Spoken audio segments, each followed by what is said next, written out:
Om Tat Sat.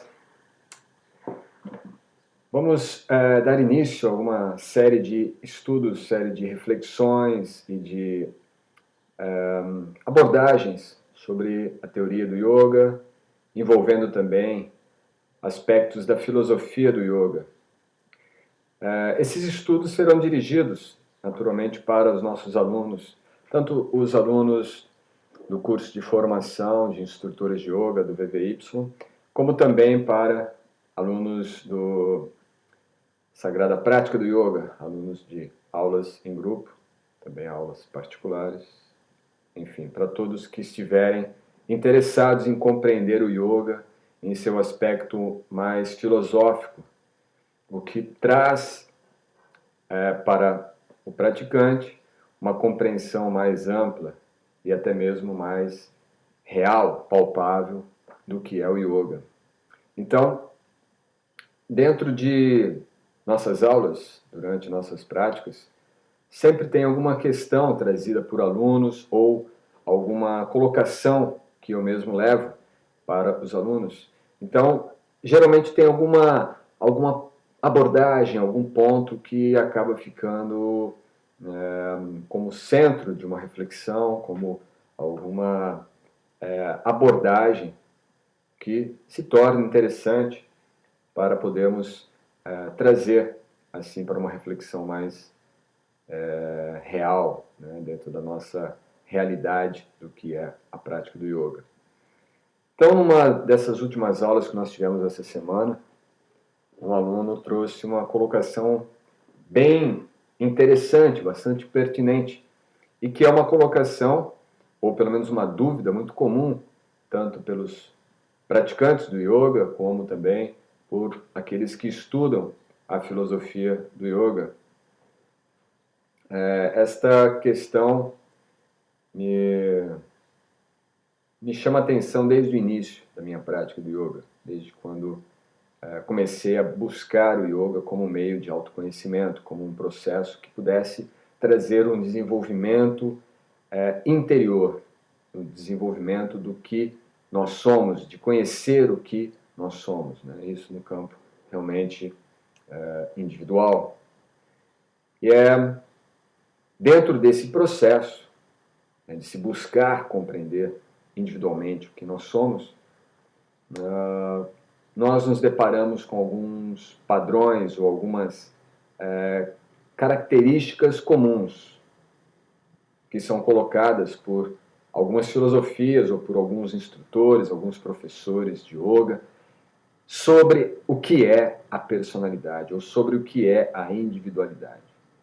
É um ponto assim muito pertinente para quem está realmente querendo compreender o processo de yoga no seu aspecto assim amplo, completo, né? Então, como eu estava dizendo, desde o início eu tenho uma questão entre a minha individualidade, entre o que é a minha individualidade. E claro, se a gente leva isto para um âmbito um pouco mais real, prático, vamos entender que há uma diferença, há uma distinção muito clara entre individualidade e individualismo. Quando nós pensamos na questão da individualidade, estamos pensando naquilo que é natural, aquilo que é essencial, aquilo que é intrínseco a cada ser vivo. Não estamos pensando naquilo que é de interesse pessoal apenas. Isso leva ao individualismo. Pensarmos num aspecto um pouco mais coletivo. O yoga não é um processo, diríamos, coletivo. O yoga é uma ciência que visa estabelecer os parâmetros pelos quais nos desenvolvemos individualmente. O processo de autorrealização, ou de maneira assim ainda simples, o processo prático do yoga é individual. Isso não é apenas por uma questão de diferenciação entre corpos, entre personalidades, mas por ser uma característica ontológica. Ontos vem de ser, lógica, a lógica do ser, ou o conhecimento a respeito do que é o ser. Então, do ponto de vista ontológico, a alma é individual. A alma não é um aspecto do coletivo, ou o coletivo não é algo que se fragmenta no individual. Então, a ideia de que a individualidade se difere do individualismo é uma questão ontológica, é uma questão de compreender que nós, como seres individuais, como seres espirituais eternos, temos uma característica, temos uma identidade individual que também é eterna. Logo, o desenvolvimento dessa personalidade, o desenvolvimento desta característica pessoal de cada um de nós é também um processo individual. Dentro da técnica ou dentro do conceito teórico do yoga, nós vamos entender que o desenvolvimento que uma pessoa apresenta durante um período vai ser diferente do desenvolvimento que outra pessoa vai apresentar no mesmo período. São características individuais que trarão um desenvolvimento também individual, com suas específicas características. Então, não podemos pensar que um processo que está sendo aplicado para um grupo vai ter o mesmo resultado para todos. Então, esse é o primeiro conceito da diferença entre a individualidade e o individualismo. Certo? Dentro de um contexto de grupo, um contexto coletivo da prática do yoga. Um outro aspecto a ser compreendido nessa questão da individualidade é que, desde o início da nossa história, desde o início do nosso desenvolvimento como seres humanos, como pessoas, temos nesse processo um desenvolvimento individual, características individuais. Então, a alma de cada ser é única. A individualidade de cada ser é única. E o processo, a experiência e o desenvolvimento de cada um dentro do processo de yoga também é único. Em resumo, isso significa que essa ideia um pouco deturpada de que somos todos um é um grande equívoco filosófico no yoga. Não podemos aceitar, sem um pouco de reflexão, sem um pouco de maturidade filosófica, que eu sou plenamente igual ao meu companheiro, a pessoa que está do meu lado na prática. Temos características de personalidades, temos características familiares, temos características genéticas, temos características de mais diferentes tipos psicológicos.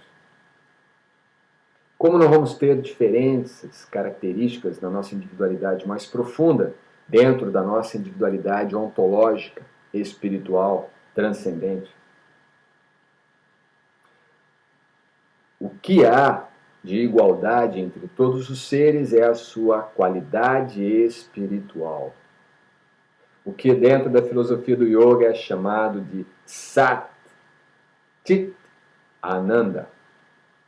Todos os seres são iguais em eternidade, conhecimento ou consciência plena e bem-aventurança. Unicamente, somos eternos, plenos de conhecimento e bem-aventurados. Fora isto, nossa individualidade predomina. Esta é a única característica de unidade entre todos os seres, o que também pode ser compreendido como dentro dessa característica ontológica do ser, a união que há é entre nós e Deus. Então temos agora um terceiro aspecto dessa individualidade. A causa original de cada individualidade é a mesma, porém também é distinta e também é individual. Isso significa que Deus, ou a causa original de todas as existências individuais, também é um ser individual. Também possui sua individualidade. Não é aceitável a ideia de que eu, dentro do meu processo individual de yoga, irei concluir, ao final, no meu processo de autorrealização, que é proposto pelo yoga, me tornar Deus. Eu, como processo de yoga, irei me tornar Deus. Isso é um outro grande equívoco, uma outra grande mentira, uma grande má interpretação da filosofia do yoga. Deus, como Ishvara, como é denominado pelo Yoga Sutra de Patanjali, como está realmente descrito pelas diferentes obras filosóficas do yoga, Ishvara, o Supremo Controlador, possui também a sua individualidade absoluta. E como Criador original e individual absoluto, ele cria seres individuais originais, infinitesimais, não absolutos. Nós somos seres infinitesimais. Ishvara é o ser supremo infinito. Porém, a individualidade do supremo infinito também existe nele e na sua criação.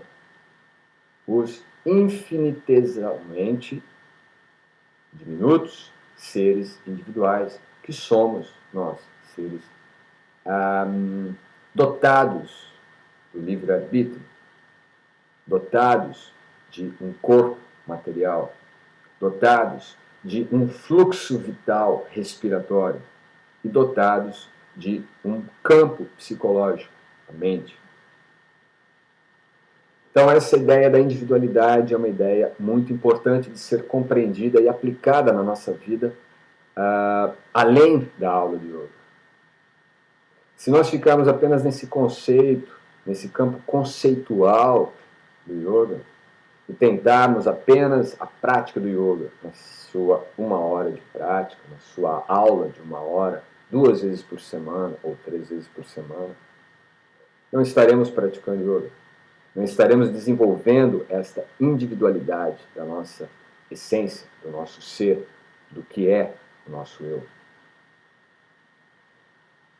Portanto, a ideia de uma relação individual com Deus é a ideia central do yoga. Yoga significa relacionamento individual do ser infinitamente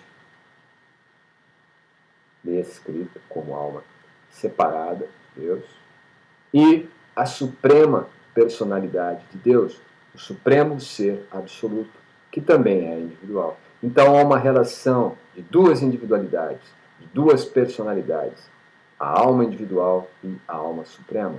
Isso é yoga. Claro que estamos aqui tratando de um aspecto filosófico, ontológico, ok? Porém, é um ponto central. É deste ponto que nós vamos conseguir compreender a prática, compreender a aplicação de um método do yoga. Sem compreender que nós somos seres individuais, eternos, e que Deus também é um ser individual, eterno, e que nós, dentro do processo de yoga, não vamos nos fundir em Deus, não vamos nos tornar Deus, não vamos também cair num vazio, são aspectos essenciais para trilharmos seguramente, adequadamente e com propósito a prática do yoga. Aqui no Bhagavad Gita, há um verso onde se descreve, e na verdade o Bhagavad Gita é a literatura assim, clássica do yoga, onde traz toda a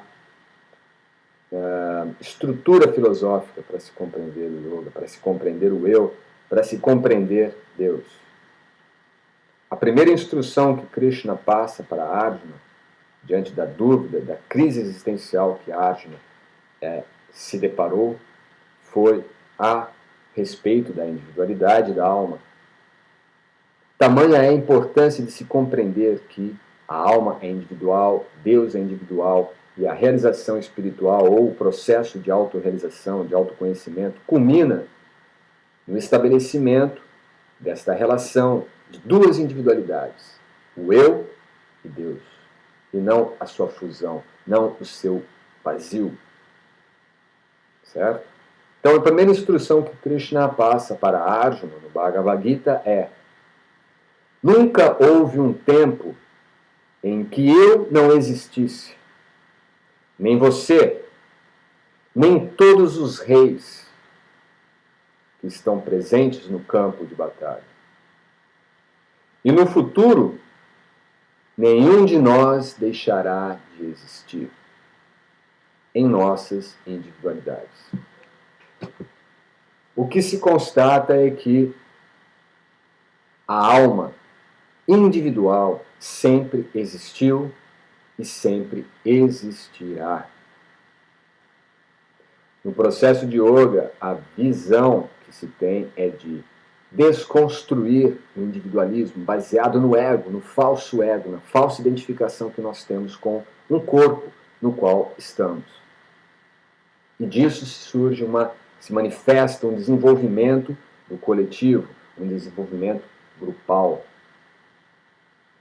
E a individualidade é encoberta. E passa-se a dar mais valor em valores ou questões do coletivo. E aquilo que é essencial, aquilo que é necessário e que é prioritário na sua individualidade, acaba sendo visto no coletivo como individualismo.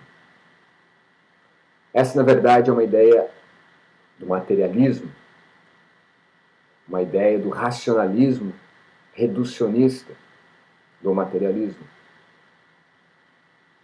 Então, desconstruir esta ideia errônea sobre a individualidade da alma, a individualidade de Deus, e que nós nunca vamos nos tornar Deus, e de que nós nunca vamos nos fundir em Deus, deve ser compreendido. É a instrução inicial para o yoga. Se nós partirmos deste princípio, ou desta priori, de que somos seres eternos individuais, e o meu processo dentro do desenvolvimento do yoga é restabelecer a minha relação com o ser supremo individual, nós estaremos realmente dentro de um processo de desenvolvimento real, palpável e prático do yoga. Se nós temos uma perspectiva da individualidade que sou, nós teremos condições de saber realmente o que eu estou desenvolvendo dentro do yoga, o quanto eu estou me desenvolvendo dentro do yoga. Senão não teremos parâmetro. Estaremos apenas com especulações, com devaneios, com delírios, achando agora eu sou autorrealizado, posso fazer qualquer coisa, eu sou Deus. Errado.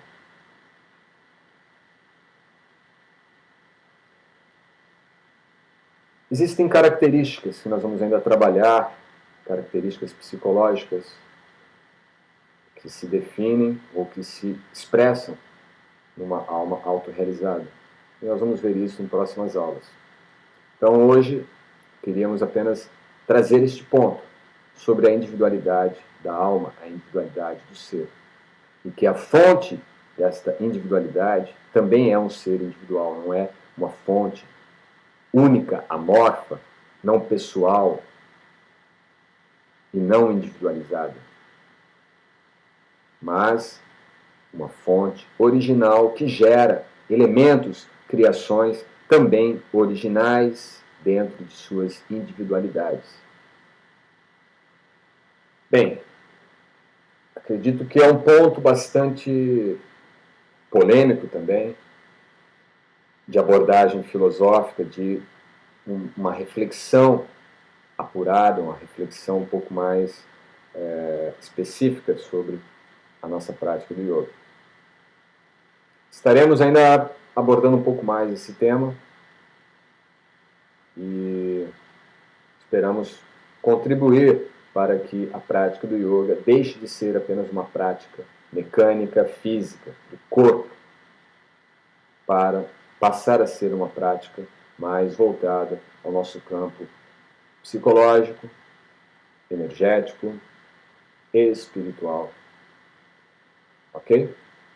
Muito obrigado pela atenção. Om Tat Sat.